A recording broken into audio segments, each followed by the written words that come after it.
जय जय श्री सीताराम भक्तों, स्वागत है आपका हमारा YouTube चैनल परमेश्वर महादेव ज्ञान दर्पण में।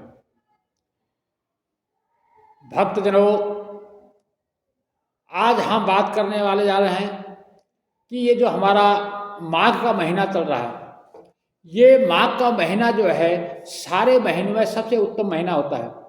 इसमें क्या क्या खासियत है, इस महीने में क्या क्या कर सकते हैं जिससे कि हम देवता, पितृ, यक्ष, गंधर्व सबको हम जो है तृप्त कर सकते हैं। भक्तजनों, इसके लिए आपको हमारी ये वीडियो पूरी देखनी होगी क्योंकि ये बहुत खास वीडियो है। इसमें जो है माघ मास में हम क्या ऐसा करें कि जिससे जो है हम सबको प्रसन्न कर सकते हैं, और इसके लिए आप जो है जल्दी से तैयार हो जाइएगा। यदि आप हमारे इस चैनल पर भी नए हैं तो हमारे इस चैनल को सब्सक्राइब कर लीजिएगा, और हमारी जो वीडियो आपको पसंद आती है तो उसको लाइक जरूर कीजिए और ज़्यादा से ज़्यादा लोगों तक शेयर कीजिएगा। भक्तजनों, हम बात कर रहे हैं माघ मास के बारे में। ये जो माघ का महीना होता है सारे महीनों में सबसे उत्तम माना गया है। सबसे पहले तो क्योंकि जब ये माघ का महीना शुरू होता है तो इस समय क्या है कि भगवान सूर्यदेव जो है दक्षिणायन से उत्तरायण होते हैं। अर्थात उत्तरायण का मतलब होता है देवताओं का दिन, दक्षिणायन का मतलब होता है देवताओं की रात। यानी 6 महीने का जो हमारा 6 महीने का दक्षिणायन होता है वो देवताओं की जो है रात्रि होती है, और जो हमारा उत्तरायण होते हैं ये देवताओं का जो है दिन होता है। तो इस माघ के महीने में जो है देवताओं का जो है दिन की शुरुआत होती है। इस महीने में जो है स्नान दान का बहुत ज़्यादा महत्व है।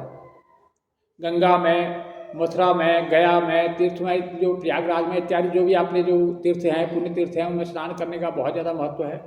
यदि आप किसी तीर्थ में नहीं जा सकते तो कम से कम घर में जो नहाने वाला जल है उसमें गंगा जल डाल करके आप उससे स्नान कर सकते हैं। क्योंकि कहा गया है कि माघ के महीने में धरती के जितने भी जलाशय हैं, जितने भी कुएं तालाब हैं, उस दिन जो है सब में जो है गंगा माँ समाई होती है। ये माघ का महीना बहुत पवित्र महीना है। वैसे जैसे हमने कार्तिक के महीने में बताया, कार्तिक का महीना बहुत अति उत्तम होता है विष्णु भक्ति के लिए, उसी प्रकार से ये माघ का महीना जो है शिव भक्ति के लिए बहुत ही उत्तम माना गया है। इस महीने में भगवान शंकर जी को पंचामृत से स्नान कराने का विशेष महत्व है। यदि आप पंचामृत से भगवान शंकर जी को स्नान कराते हैं तो आपकी जन्म कुंडली में यदि कोई पितृदोष बना हुआ है, कोई काल सर्प दोष इत्यादि बना हुआ है तो उसका निवारण हो जाता है।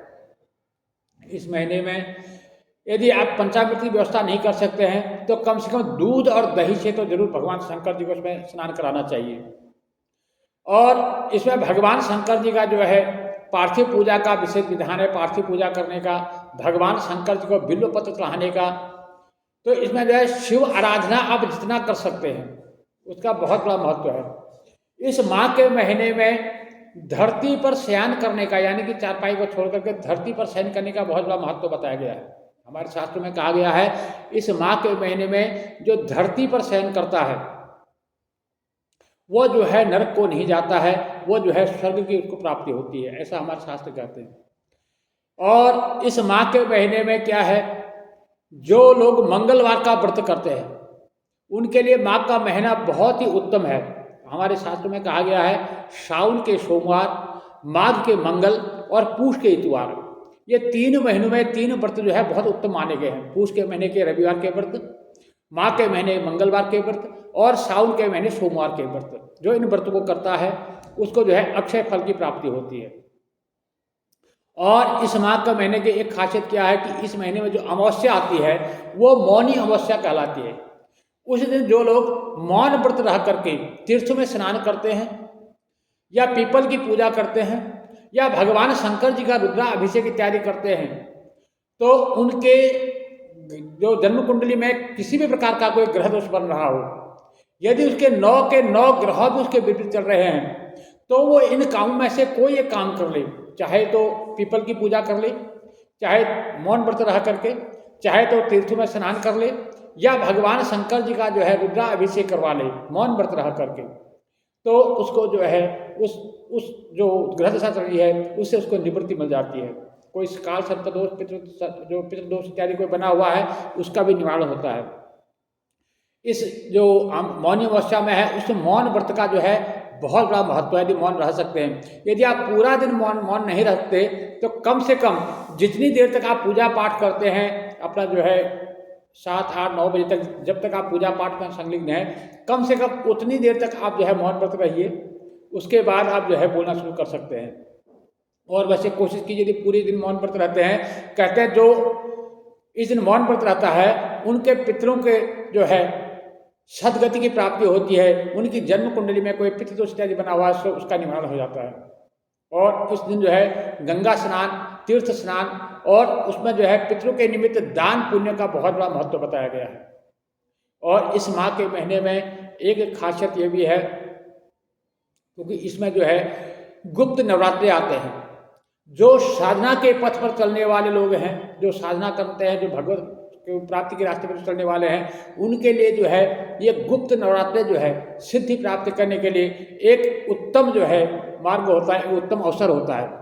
इसलिए इस जो है गुप्त नवरात्रों का जो लोग प्रयोग करते हैं उसमें जो है नव दुर्गा का पाठ, चंडिका का पाठ, सतचंडी, नवचंडी इत्यादि जो आप कर सकते हैं, या किसी प्रकार के मंत्र साधना आप कर सकते हैं, इसके लिए बहुत उत्तम माना गया है। और इस महीने की एक खासियत है, इस महीने में आती है बसंत पंचमी। जो है पीले पीले फूल, पीले पीले रंग जो है यहाँ से जो है हमारा बसंत के जो वो उदय होना होता है, हमारे बसंत जो आने का जो आगमन होता है, तो इसमें जो है इस बसंत पंचमी का जो है विशेष महत्व होता है।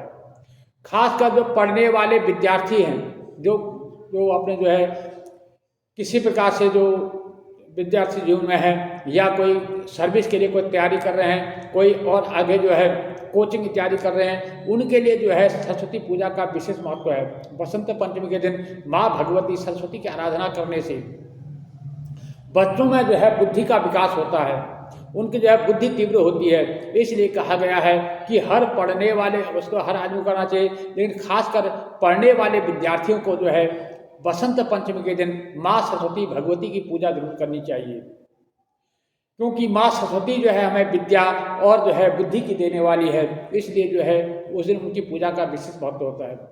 इसी माह के महीने में जो है फिर आती है माघी पूर्णिमा।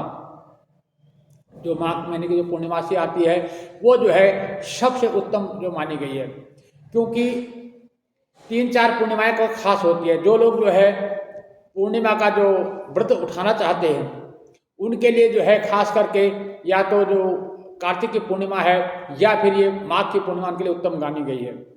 जो लोग पूर्णमासी का व्रत अभी तक शुरू नहीं किया, जो माता बहनें, जो लोग जो पूर्णमासी का व्रत शुरू करना चाहते हैं, उनको जो है इस माह के महीने से जो है पूर्णमासी का व्रत शुरू करना चाहिए। ये बहुत ही उत्तम महीना का माना गया है।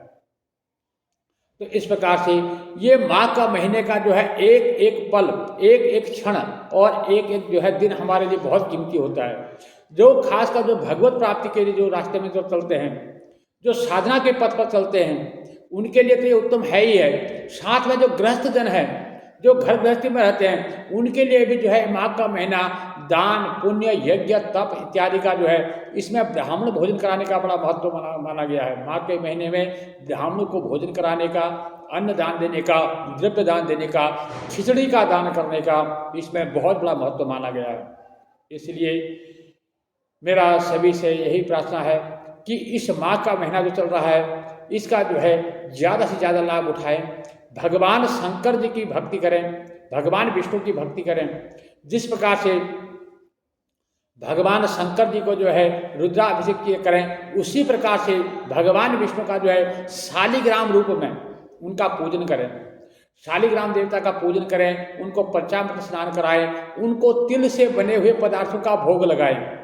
भगवान विष्णु को जो है शालिग्राम देवता को तिल से बने हुए लड्डू इत्यादि का भगवान को भोग लगाने से भगवान विष्णु जो है अत्यंत प्रसन्न होते हैं। उनको जो है तुलसी दल इत्यादि डाल करके उनको भगवान को भोग लगाएं, शालिग्राम देवता अति प्रसन्न होते हैं।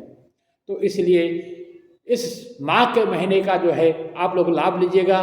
और यदि हमारी वीडियो आपको अच्छी लगती है इसको लाइक कीजिए, ज़्यादा से ज़्यादा लोगों तक इसको शेयर कीजिएगा ताकि सबको इसका लाभ मिल सके। भक्तजनों, इतना मैं चाहूँगा कि आप जो है हमारे इस चैनल को सब्सक्राइब जरूर कर लीजिएगा, ताकि हमारी जो भी नोटिफिकेशन हो वो सबसे पहले आप तक पहुँचे। उसके लिए जो आइकन का जो बटन है उसको जरूर प्रेस कर लीजिएगा। जय जय श्री सीताराम भक्तों।